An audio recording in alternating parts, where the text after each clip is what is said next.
Welcome back for Phong Buffalo versus Vega Squadron, where the team from Vietnam is one win away from heading to Hanoi. And we have the answer to the age-old question, what is better, the buffalo or the shark? And unfortunately, this fight seems to be taking place on land because these sharks are just getting annihilated right now. Yeah, not particularly fair, but PVB have certainly been playing maybe even above the level they'd showed early through the tournament. Yes, they had a tough matchup up against Team Liquid, but have clearly bounced back from whatever setbacks may have felt in that series, and they are just blitzing all the way through Vega. Yeah, I'm going to be frank. I tried to open up some crackers in between these games because I was really hungry, and it put up more of a fight than Vega Squadron's bot lane did against these guys. BigKoro and Palette are just, I think Spawn said, running a train on Gadget and Santos. They're playing exceptionally well. And again, when you think about this team, you often just call to the top side, to their top laner, to their jungler. But BigKoro and Palette, I think, have been playing better than the rest of their squad for a team that's been playing very well so far this event. And that speaks volumes for the distance that if they clean out this best of 5 right now, how far they can go in the tournament or what kind of competition they're going to put up. Because you expect good things from the likes of Naul and Zaros. It's usually BigKoro and Palette that are kind of the question marks around this team. So only good things for them. But I want to talk about good things for Vega Squadron, because I think I've got it, Pastry Time. Okay. Okay. Tahm, Kench. Yes. And Ezreal. Great champions. Love them both. Play the most defensive bot lane you can ever possibly put together. Just get away from BigKoro and Palette. I mean, that might be the answer. We'll see what they go for. I mean, it's tough to say. Like, again, it feels like with the opponents they've faced in the last few days, whether it's the Heimerdinger or the Lucian, it doesn't seem to matter. I think their opponents have just been better in the lane so far. Perhaps the answer is just to call your jungler there and have an AHaHaCiK back on camping duty, but we'll see how the draft shakes out. Karthus banned once again for PVB, and Vega make their way back over to red side. Phong Buffalo did choose blue for this game. I would like the adjustment to be you play hyper defensive in your side lanes and you just go back to what works for you, which is Nomanz and AHaHaCiK. Nomanz is kind of the best performing member alongside AHaHaCiK for this series. So team these guys up. Try to get something going there and then start moving out to those side lanes. Because obviously the 3v3 bot lane is not enough. Let's make it a 4v4. Yeah, I mean, maybe give Boss a champion that he can give a little bit more. He's losing the hack room again here. But J4 and Silas will also be the bans away from Phong Buffalo. And what's the priority pick going to be? Will the Sona Taric get through? That was quickly answered. We are playing standard. We know we can beat you in standard. You will play standard with us. There's Kai'Sa also banned away, so BigKoro going to have to show us something else here. So Akali has slipped through the bans. Jace has slipped through the bans. There's a lot of different priority picks. I expect it to be something like a Jace. Also Aurelia, which has been quite popular so far this series. Ryze, another champion. There's lots of, again, very strong champions you can take here. First one is actually Galio, I believe. So Jace was hovered before going for the Galio. After the performance that Palette has put up specifically on that champion, constant multi-person taunts, I think it's safe to say why he would get a priority pick like that. Yep, again, been super good. I think a champion that a lot of teams will be happy to first pick here in this position. Super good. So there is Rek'Sai, the next pick there again. AHaHaCiK sticking to a pretty solid champion and a nice takeaway from Meliodas as well. I also think that this is, frankly, a check on Vega. Like, the fact that you have the option to grab either the Jace or the Galio, and you go for the Galio, and you're basically looking at Vega Squadron, and you're saying, you don't play Jace. You won't grab this. We can get this later on if we want it. That's yes. There for Meliodas just flashing the Sejuani. But there is the Tahm Kench you asked for, Froskurin. They know. We're halfway there. It's Ezreal Tahm Kench, or Varus Tahm Kench, or Ashe Tahm Kench. This is not going to be about laning. This is about PvE. We're just here to farm the minion wave, and we're getting the hell out of Dodge. Get the hell out of this bot lane. Does that mean Sivir comes into the conversation now as well? If there's Akali locked in for Phong. It all works. It's the nice thing about Tahm Kench in a lot of ways. Feels like sometimes it all works. As long as you don't want to interact with your opponents meaningfully in a 2v2, Tahm Kench is a great champion at that. That's why I play League of Legends. It's so I don't have to interact with people.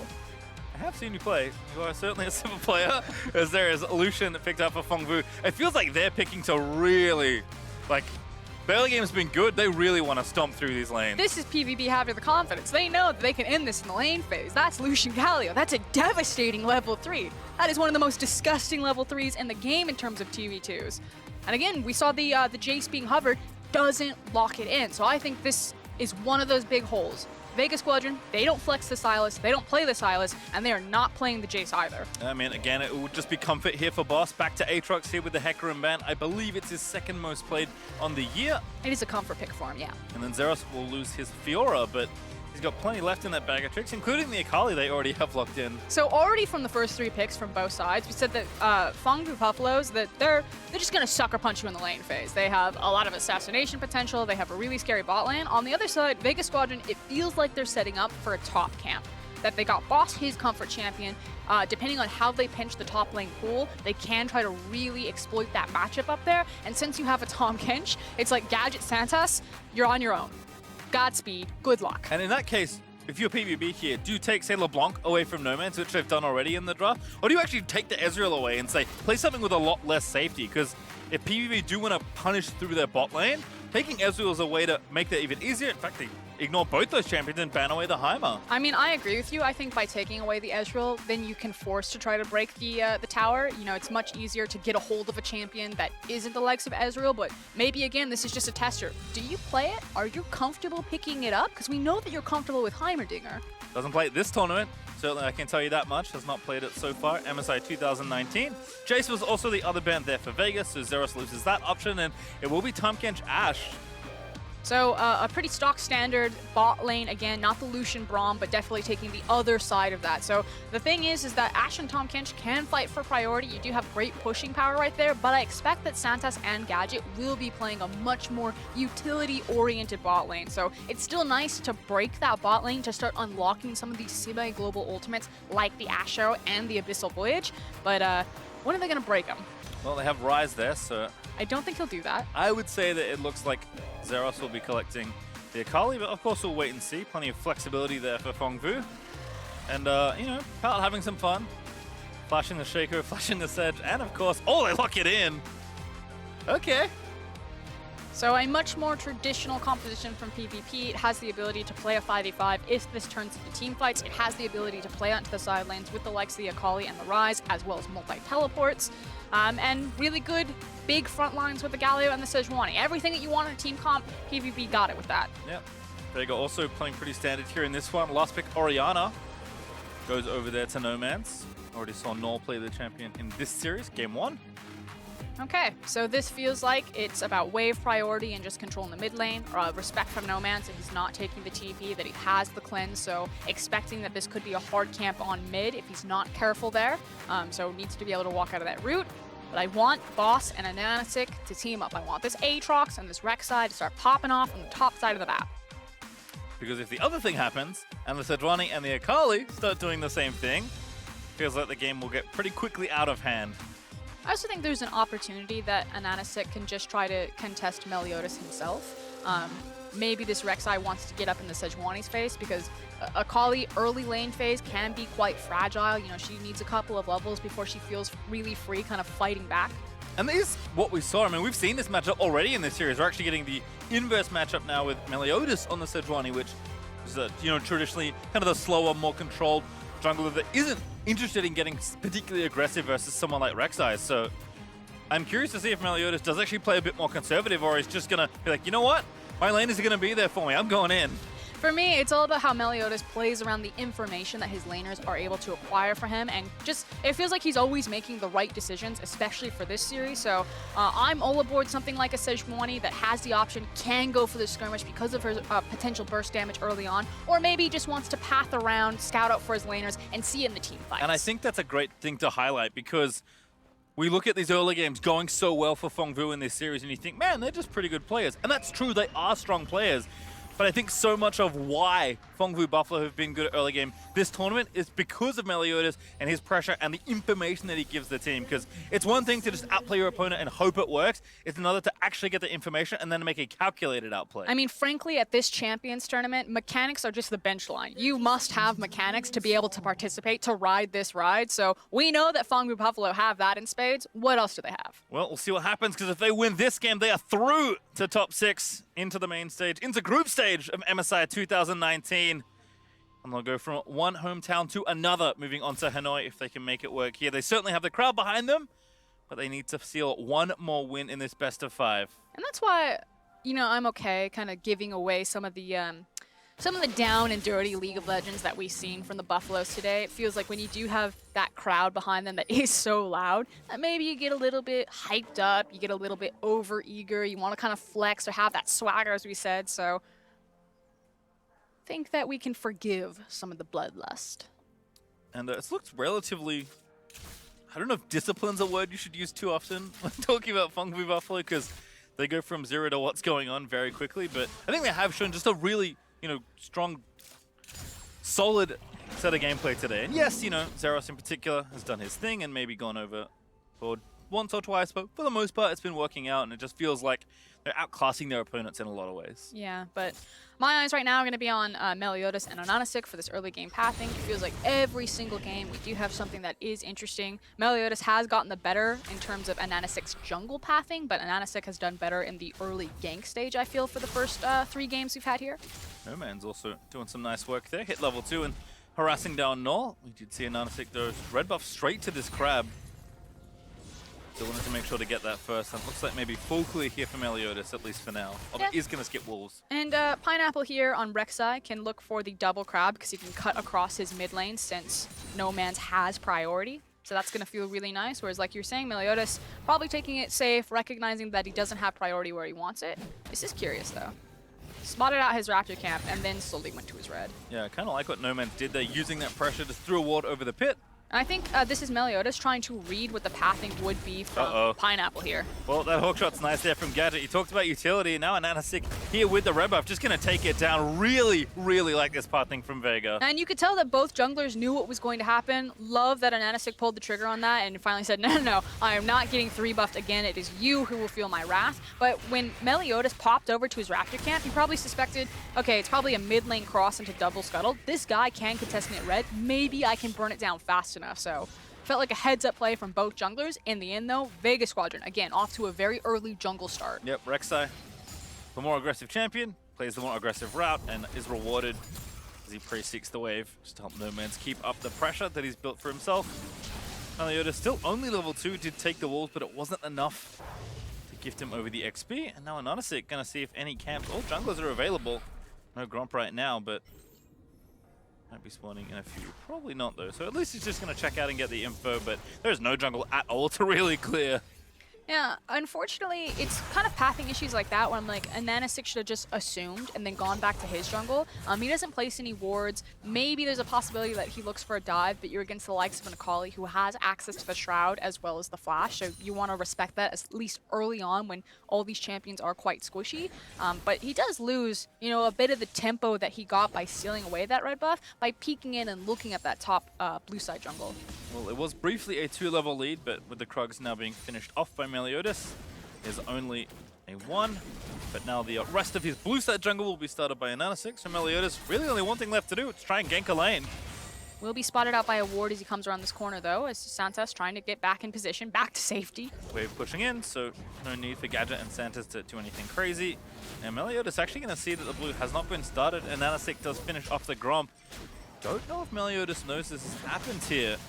AHaHaCiK going to sneak over, level advantage, pops over. Santa's also roaming around, so does seem like Vega happy to fight here. Tongue Lash lands for the slow. Flash and knock up there from AHaHaCiK. Meliodas flashes, but still getting bitten down. The tongue is good, and that's first blood to Vega. And just a complete misread there from Meliodas. BigKoro and Pallet were not rotating over. Maybe if the Galio and the Lucian had joined him with that invade, as well as Naul pulling the trigger on the TP in the mid lane, maybe that play looks better. But kind of a strange desync from the bottom side of the map for PVB. We don't normally see that.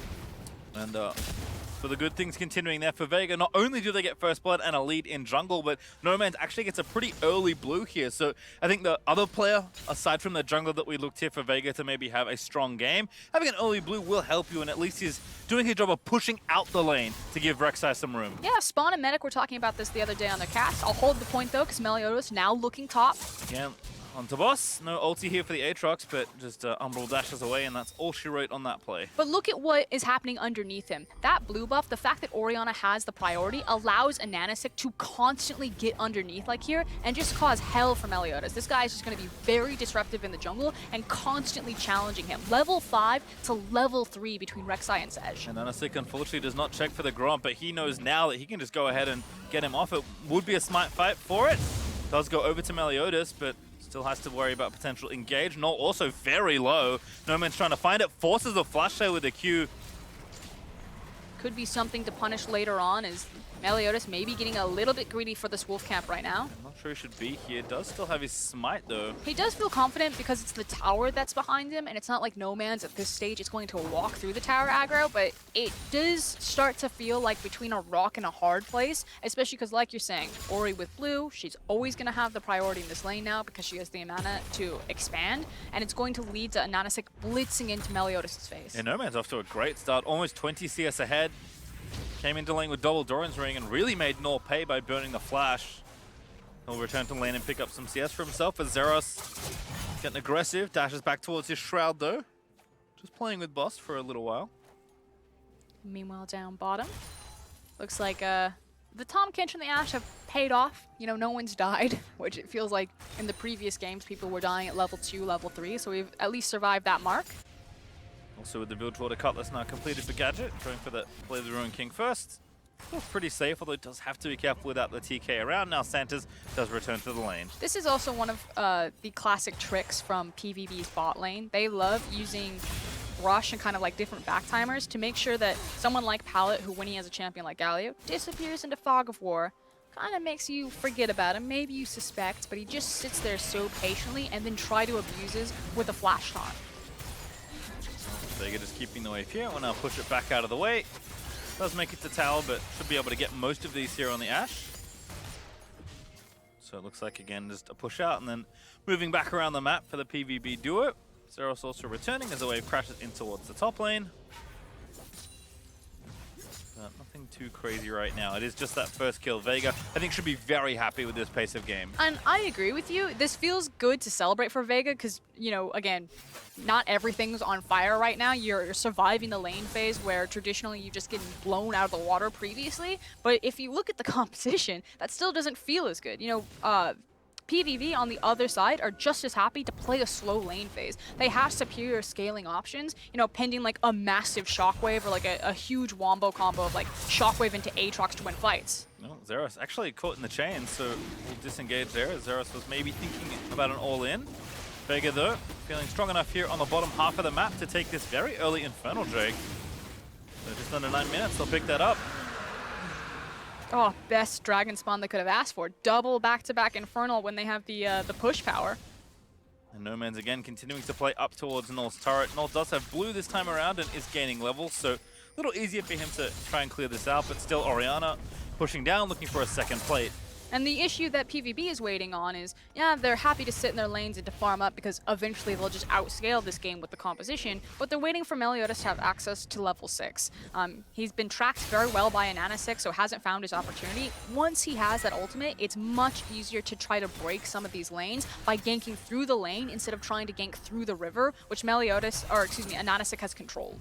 Well, for the first time in what feels like a while, Meliodas actually towards the top lane, but maybe just covering for a potential gank there as Nomanz the one to watch here alongside the jungler. Naul going to be the target. No flash there. Shockwave is going to land. The knockup follows and a beautiful dive there from Vega. Very well tower aggro juggled right there. The fact that they traded it off, it's just, I believe, 3 shots total between the two members and punishing the flashless Ryze. Nomanz continues to get gold, going to collect even more plates for himself, and the gold is actually 2,000 up for Vega, and that's with no towers being killed just yet. There's all that early kill got and the plates to watch this again. Yeah, taking another look at it, you can see that Naul, he was trying to run as quickly as he could to get on the outskirts of that shockwave, but just picture perfect there. Nicely done. Last chapter now finished as well. We'll get even more plate gold, so the third one falls as Meliodas just trying to clear these minions out. Does get all of those, including the cannons, so that feels pretty good, but now Nomanz getting his blue buff again. But that's the big winner, is the fact that Meliodas actually gets to farm in the mid lane, now has access to level 6. So the Sejuani ultimate is there, and we were talking about how ganking through River is so hard because he'll be spotted out so early with all of the vision control from Vega Squadron. But with the Sejuani ult, you can just run up the lane, toss out the ult, and see what you get. Well, certainly if we want to use early games as the measuring stick for this series, much better for Vega. First 2 kills on the board, have that first Infernal, and Gadget's up in CS. Oh, finally, we did it! No, I like the call. I think that if we get to game 4, that Tahm, Kench, Ashe is really the way to go. Just stop fighting them in the lanes. And Tahm Kench certainly a champion at enabling that sort of situation. Meliodas still trying to stay active. PVB maybe feel like they have enough strength on the top side to fancy a Rift Herald, but nice hook shot there from Gadget as they actually are swapping up for now. Yeah, but it's being called, I believe, depending on where BigKoro goes, which he's running at mid because he's waiting until his team has full information before he makes the choice. Do I join you at Rift Herald or do I go bottom? But it's a completed item for Lucian and just the components for Gadget. Well, that back may actually turn the tide here for PVB, who have brought almost everyone up here. Zeros notwithstanding, who's actually going in for the swap and moving into the bottom lane. I think this is actually really dangerous for PvB. The fact that you're dealing with really key ultimates this early on in the game, like the Shockwave as well as the Enchanted Crystal Arrow, I like the call to just say they can have this one. It's not worth walking into an area that we were already late to rotate to. Yep, and again, Vega were there first. They got set up for vision. They have the speed shrine. So that's going to be Rift-Held over to Vega Squadron. Finally feels like we got the calm, collected, controlled game that Vega Squadron really need to showcase that they can be competitive in this best of 5. BigKoro again going to meet Gadget there. But Zeros almost up to the Gunblade, doing decently there, although a little bit behind in gold. Big gold difference though is between those 2 junglers. That is 50 to 77, and AHaHaCiK is just schooling Meliodas this game. Yep, going to pop the Rift Turret as well, so Nomanz is going to cash in even more turret plates. Will get the first turret gold and the plates over to himself as well. So this Orianna also has so much gold built up. And opening up the map like that is so pivotal when you have the Ashe and the Tahm Kench. We're going to walk through there. Okay, Meliodas, saw it coming. It's a big tank line. Whenever you see multiple people walk through a choke point next to an Orianna, have to hold your breath for a second. You just clench. No level 11 just yet for Ori either. No man's not far off though. Plate's gonna go over. Caster creep. Not enough. It's like one little wizard spell away from that caster creep for giving the plate over. So Gadget and Sanders will keep the push up now. Just a stiff breeze comes by, knocks it over. Pallet back up here to join the 2v2. As Meliodas again just getting consistently harassed in his jungle. Loses his red buff again. He's getting ripped around the map, and we're starting to see big discrepancies between the lanes, not just in the CS, but mostly in the experience, particularly that mid lane, level 9 to level 10. Nomanz is a big deal right now, closer to that level 11. BigKoro a little bit low, but they are going to start the fight off here. Culling popped, Ignite down onto Gadget as well, but not enough to get the kill there. They'll stay safe. There's one rule, guys. We don't fight. And hey, they obeyed your rule and it works out. In fact, Infernal even up here means that they have the presence, they have the pressure to take their second Drake in a row. Teaming up with Nomanz and AHaHaCiK, I was just talking about this Orianna, level 10, that much closer to level 11. As soon as she gets it, which she got it right there, now Nomanz and AHaHaCiK are very scary for this ball delivery system. So I want to see how Vega Squadron continue to open up this map and really try to abuse the utility of their bot lane with that Ashe arrow. And look, the first, kill or two was like, okay, good job, you're like making a game of it, kind of slowing things down. At this point, they're actually really far ahead. I mean, these are comparable gold leads to what PVB were delivering in the last few games. Meliodas looking for something, but a cleanse from Nomanz makes that a non-factor. Yeah, walks out of it. It's going to be now another repeat. Maybe you attempt that gank again on Nomanz, but I was actually looking at this. Who does Meliodas actually pick to try to gank with the Sejuani ultimate? When you're against a Tahm Kench, I'll hold it. Gadget flashes, Pallet follows, and that's going to be the first kill over to Phong Vu. Force him to guess. Don't flash early and tell him exactly where you're going to go. And as you said, goalers don't fight. Unfortunately, Tahm Kench not there to save the day. So that is Gadget falling down and giving the first kill over to the VCS representative. BigKoro now. And that Blade going to try and push down and get a bit more turret damage done. But as you can see, 6 plates and 0 versus 0 means almost 1,000 extra gold given over to Vega. Still a lot more power stacked into this Vega Squadron lineup, especially as Orianna now starting to cheat up towards the bottom lane. Without Sejuani ultimate, Vega should feel really confident that if PVB hung around there, that they would look for the fight. Yeah, Nomanz had the rank 2 ulti, has the Luden's already done, with an extra blasting one plus the Sork shoes, so good position here for Nomanz to take over this game alongside his jungler that's had another good game. Again, we talked about these teams in both their groups. You know, when they had a lead, they really just ran away with the game for the most part. So this is finally Vega's time with a pretty substantial lead in the early game. So the question now is, can they run away with the game? We're also going to see what PVB look like playing from a back foot and if they can actually turn that into a victory. Because anytime they fell behind Team Liquid, it was basically just watching them run into the wood chipper. Well, not what you want to see if you're a fan of the home team. PVB again would like to finish off the series right now. And AHaHaCiK to ulti, maybe a little too far forward. He's gonna, Tahm Kench gonna save the day. Flashes away to the tunnel. That would have been fine just in case. I'm a little bit scared about this choice of where you're going to play on the map right now. Yes, AHaHaCiK is very strong, but his bot lane just hasn't counted it for him. I feel like he needs to be prioritizing boss and Nomanz, and that if this Rek'Sai is going to make a play, he needs to look left and right, and as long as Orianna and Aatrox are there, that's fine. If it's just Tahm, Kench, and Ashe, don't make that play. You see Zeros also knowing that he's getting pressured a little, so with Nomanz off the map, although he's back to mid now as we can see, Zeros just gives up the turret and decides to give a bit of extra gold over to boss. And PVB again just definitely picked a comp that's a bit slower, fallen behind in the early game thanks to the efforts of primarily Vega Squadron's jungler. So a little happier perhaps to sit back and play slower with this comp, but not the kind of deficit you think of, even when you're picking something that's not quite as high tempo as it has been in the first 2 games. They still need to be really respectful of Vega Squadron. Yeah, probably in comms right now, PVB are like, it's fine, play scale, we're playing for farm right now, we're just trying to create safe opportunities, and then if someone overstays their welcome, then we look for punish. Maybe it's this bot lane. But they probably aren't thinking, you know, hit the panic button, there's a possibility we lose this game, because there's still so many options left for them as the composition continues to scale up. Certainly not out of reach by any means. Zeros dancing back in onto boss. Will he commit the ulti? Will look for the stun, but doesn't land it. Still gets Aatrox already out of there. Oh, missing that E. Might have been it there for Zeros, but unfortunately ulti times out and he uses the second charge and boss walks away safely. And we're kind of in this lull where there's not a lot of obvious objectives for either team to play around. This would be interesting. There is TP for boss, so he could TP back into this lane. Very long lane for Zeros to try and run out of, and he already used his ulti. He does have flash. He's actually Shroud though. He's walking back. No, is it gonna try it? I think you have to go for it. You stayed down here long enough. Now Zeros sees what's up. Seeker misses. Zeros gonna flip away. That's going to be enough to get him out. I'm not sure about that one. It looked very scary. I'm a little bit lukewarm, I think. Zeros gets out of it. This time actually stays in the bot lane.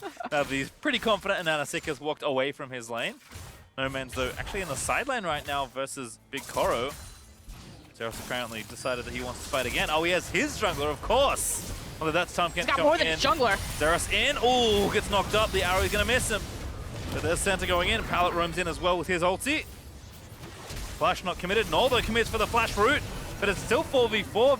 Vega walking back towards their turret now. Maybe they can turn tail and try and get the fight turned around for themselves. Pallet locked up in the chains is going to get caught up and killed. They've overextended, and Orianna is running behind them. Yep, Naul, Realm Warp not going to work. That's Gadget grabbing their next kill.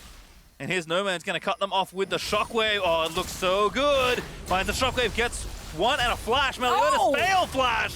And that's going to give the kill over to Rek'Sai. Vega are really coming alive. Hope is alive for this Vega Squadron in game number 3 right now. They got the minion wave behind them. They even grabbed the aggro, so the minions are going to survive just a little bit longer, but immediately punish the overreach there from PVB and shove down the tower. PVB, for the first time, almost all tournament, look very passive in this game. I mean, yes, you have to play, you know, knowing that you're behind, you have to play with respect, but they're almost giving them too much at this point. I don't know if that was respectful though, Patient. They like TP'd and threw everything down. No, I agree. It's been like slower, but as soon as they thought that they had an inch in, they decided to try to take the fight. But the ability for Vega Squadron's composition to disengage from the initial attempt here was what really punished them. So It felt like who was going to win in this 1v1? Boss and Zeros have been going at it all game long, but Tahm Kench actually just means so much. I was going to say, we talked about the power of Galio and his globals as Naul jumps in here. And this is kind of what spelled disaster here for PVB, because now you cannot run. Yeah, good positioning by Gadget as well. I like the fact that he doesn't immediately commit. He's just there to, again, provide that utility and help his team walk them down. But it's Boss and Santos that were kind of leading the charge. Yeah, Boss's comfort on Aatrox also showing. He got 2 very nice knockups there to basically get those 2 kills. And then Meliodas, slight mechanical error. Probably would have died anyway, but you can see the fans not happy. I like to point out that guy in the middle space. Well, that was a kill, so Santa's dead's nice. Gadget, though, will live. Finally, PVB finds something on the scoreboard.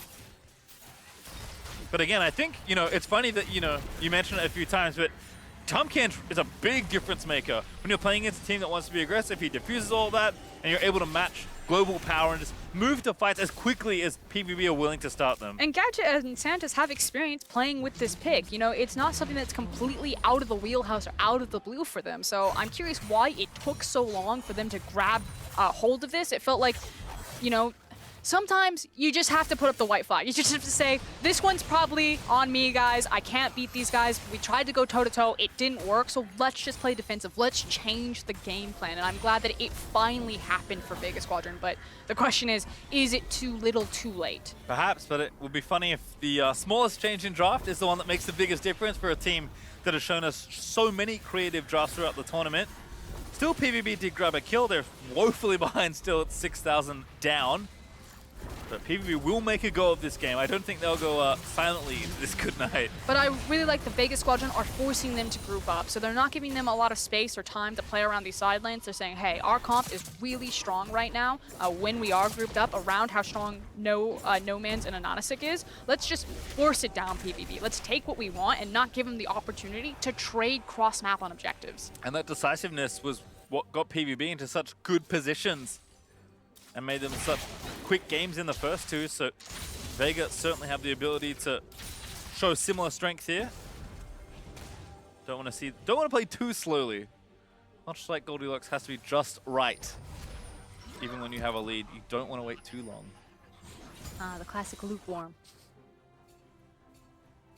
Well, Gadget found himself some minions to arrow down. Certainly have to think that Baron is in the forefront of both these teams' minds. Isn't it a completely different game when Vega Squadron have tempo and control? Like, it just... PVB, they're in control, there's kills, everything's all across the map. It's very scrappy, it's happening very quickly. And I just love the fact that, again, Vega Squadron chose not to play into that and finally said, let's play our game. Let's try to see if we can force this team to be responsive to us.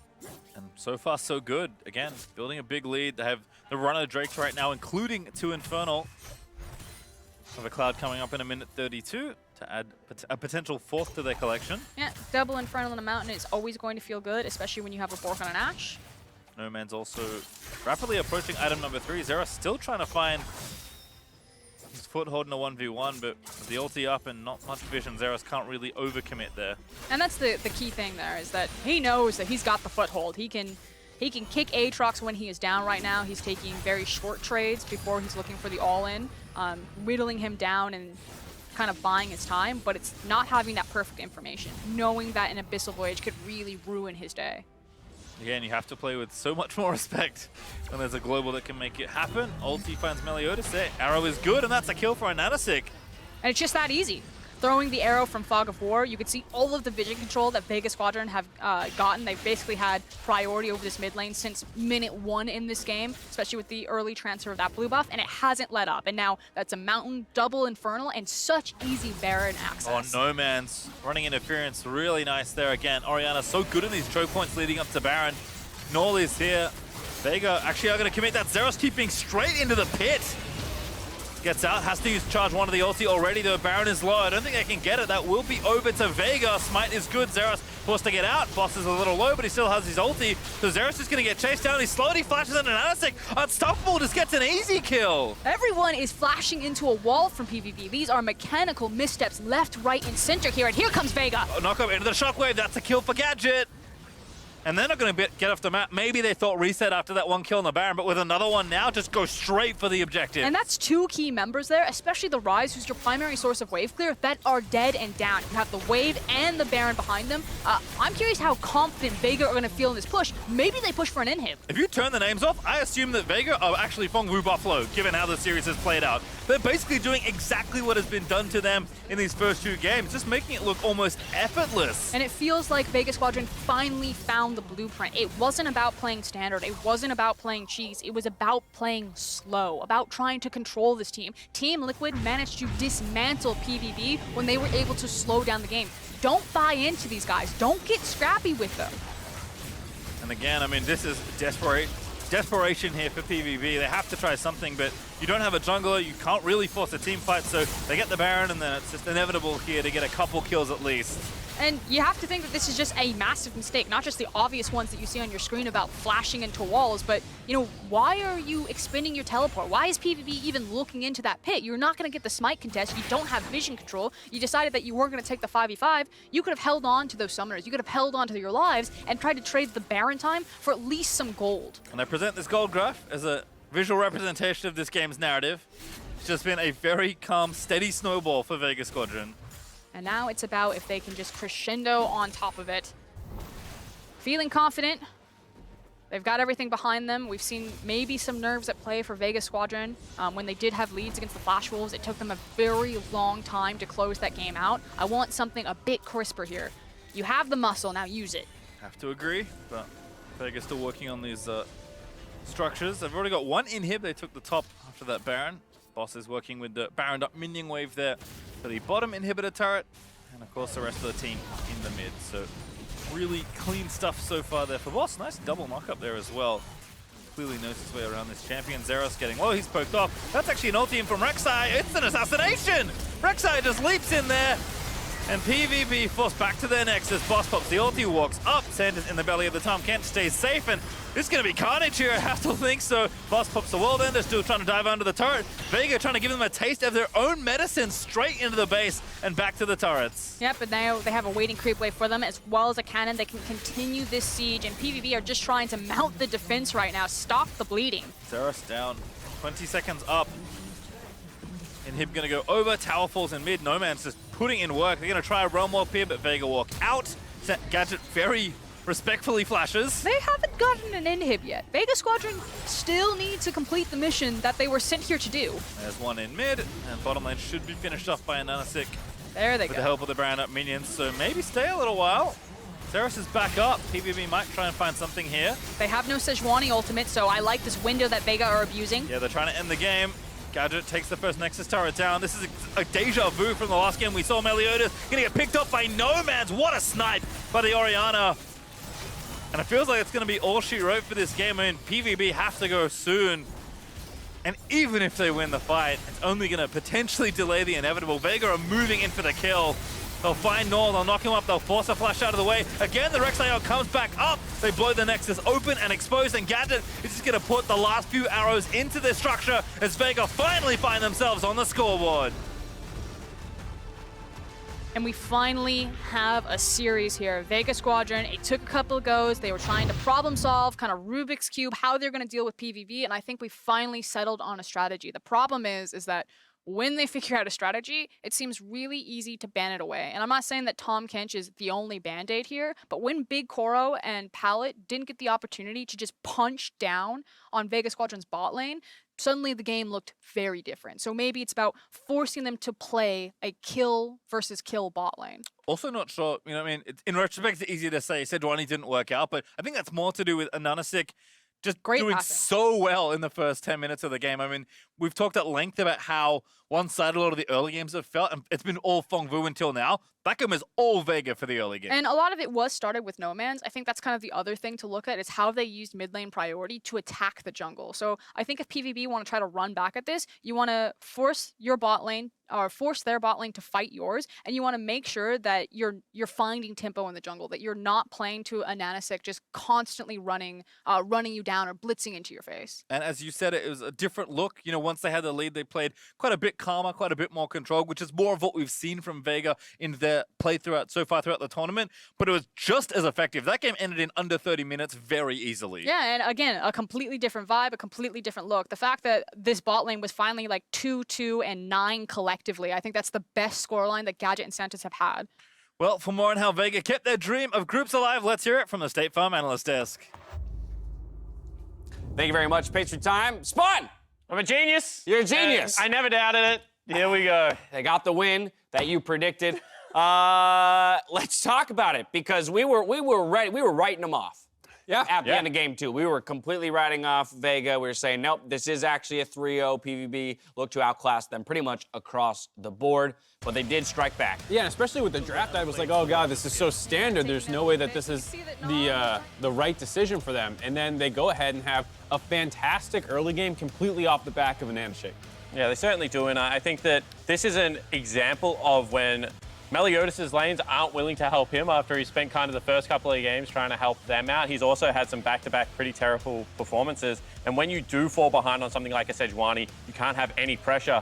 And Rek'Sai thrives on a situation where she has more pressure than the enemy jungler, and we saw an AHaHaCiK really visit multiple areas of the map again, but this time get the kind of leads and the kills needed to be able to generate this kind of a gold graph. I mean, just look at that gold graph too. It's a steady, straight decline from basically minute 1. And look at this. This is a 2,200 damage Sejuani for the whole Kench game. doing better. Yeah, that is a useless Sejuani if ever I have seen one. Yeah. And I think that the scary thing for Buffalo is that you could see the games following this trajectory. First game, very, very quick, very decisive. Like, they obviously came to play. Game 2, they start that way, it gets bloody, they peter off, they kind of troll around a little bit. It's hard to flick that switch coming into game 3. We wanted them to do it, and they weren't able to. I mean, look at that goal difference, 1,200 at 15 minutes for just the jungler. I want to run through the rest of the goal difference stats at 15 because it's kind of interesting here for Vega. The top lane was up 300 gold. Mid lane was up 1,800 gold for Vega. The bot lane, though, still down at 15. Not by much, 240 and about just over 100 in the support position. But it does kind of show that it took the jungle and rest of, the top side of the map to kind of circumvent what had been a liability in the first couple games. I mean, you have to be fair to Gadget as well. Like, they didn't get slammed because a lot of it was just individual performances in the first few games where they were getting crushed in 2v2s. And the fact that they stepped up, they went even this time while their jungler was having a great performance, and the mid laner as well. Nomanz was fantastic. So I think the scary thing for me was just how non-existent Phong Vu Buffalo was at all this game. Yep. Like, they were getting crushed in mid lane, in top lane, and that was surprising because I thought for sure that they had the better mechanical players. And these matchups, they got killed in. And we do need to talk about the fact that, this is an Aatrox matchup that is very swingy. So once the snowball starts, it is hard to chase it down. When you're playing Ryze into a standard control mage, once again, you fall behind that curve, you can't take him to a side lane.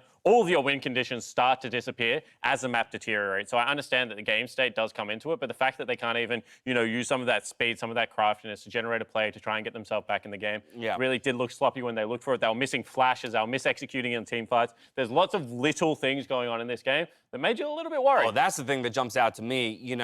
Every once in a while, hey, if you get behind early and you lose just because a lane went completely in the other direction, okay, you can kind of shrug that off sometimes. But to me, it's evident that the pressure to some degree might be getting to a few of these guys, that in that loss, they started overreaching, that they started making bad mechanical plays. As you mentioned, multiple terrible or useless flashes. Yeah, because if you are in a situation where you've made a bad call, I can understand as a flash wall. But when your jungler flashes into a Krug wall and your mid laner, your top laner flashes into a blue buff wall, they're not even hard walls to flash. Yeah, I mean, that's the really scary part, is how much of this was somewhat self-inflicted by Phong Vu. And I think, Vega did play very well. Like, there were clear, marked improvements in individual performances, but it was at the same time as Phong Vu kind of nosediving in some of theirs. Well, and I think if we talk about what did work then for Vega, as we mentioned, of course, the top side of the map and the jungler playing well, I think returning to that bot lane and talking about how they kind of shored up the weakness that it could have been in the picks, actually. I personally appreciated the Ashe and the Tahm Kench above all things in that bot lane. Take something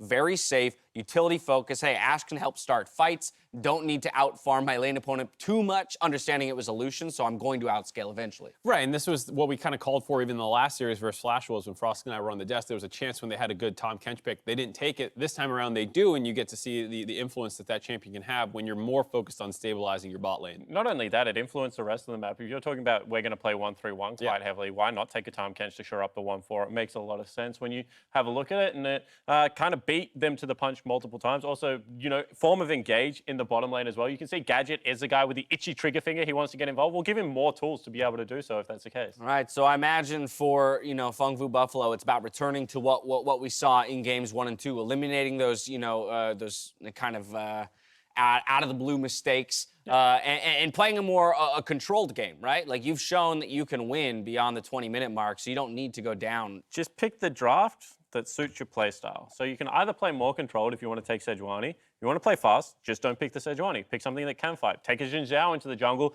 as we saw Flash Wolves do against this exact same team. When they tried to fight early game, Xin Zhao just said, okay, I'm the best early game jungler. Level 1 to level 5, no one beats me. Like, just do something like that. Well, our series score has moved to 2-1. We have ourselves a series. MasterCard is committed to providing League fans with unforgettable, priceless moments. And today, they awarded Tahm, Phong, Huang, and Nam with those Gnar plushies, and were named Fans of the Day as they cheer on Phong Vu Buffalo and aim to head to Hanoi. A few of those fans there, I believe, are from Hanoi themselves. So hopefully we'll be making the trip back to home alongside the Phong Vu Buffalo. Yeah, and they looked like they were headed for a 3-0, so everyone was probably feeling really good. And then all of a sudden, you're like, I got an award. And wait, my team just lost. Oh, no. Yeah. Well, cheer harder. You got 2 more games. You only got to win 1 of them. And that's that. Yeah, absolutely right. And I think that as we look at how the series has progressed, it still is on track for a Phong Vu Buffalo victory. They just need to shore it up. Yep, there it is. Clean, clean, clean, get clean. The LCL reps have picked up their first win. We'll see if Vega Squadron can take this series in Game 5 when we return. Flash knock up there from AHaHaCiK. Meliodas flashes, but still getting bitten down. The tongue is good. Now maybe they can turn tail and try and get the fight turned around for themselves. Pallet locked up in the chains is going to get caught up and killed. Forced to get out. Boss is a little low, but he still has his ulti. So Xerath is going to get chased down. He slowly flashes in AHaHaCiK. A deja vu from the last game. We saw Meliodas going to get picked off by Nomanz. What a snipe by the Orianna. Vega finally find themselves on the scoreboard.